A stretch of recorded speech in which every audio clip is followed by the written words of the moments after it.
is to think about your problem so much and create the worst case scenario just to globalize the problem as much as possible.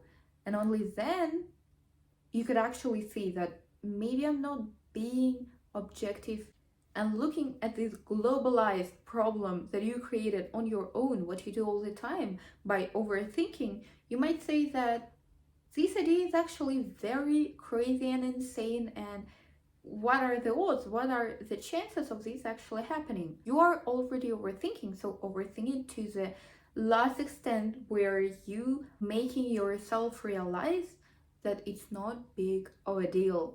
It sounds very easy, but I swear I want you to try it and I want you to tell me if it works or not.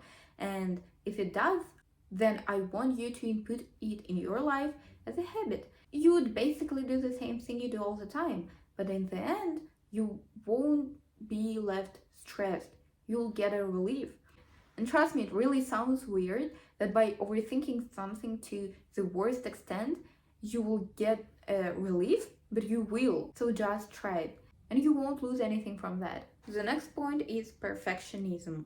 Something very common with overthinking and fear of success, but people who have perfectionism are tend not to be very sure of themselves because they are quite objective about what it takes for them to do something perfectly.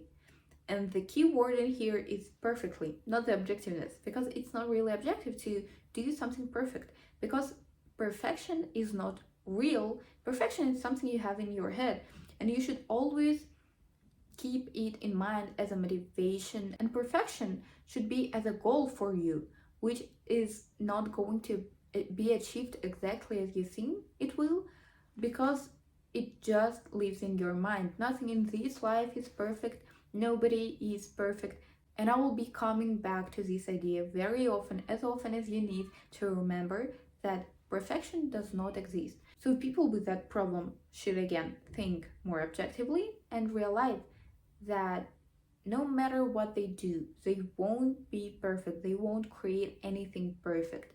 It might be as close as possible, but you won't get as close as possible without trying, without practice.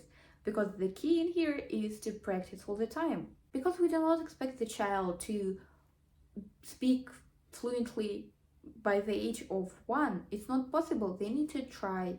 At first, they are speaking very weirdly. You can't understand a word, and then after a time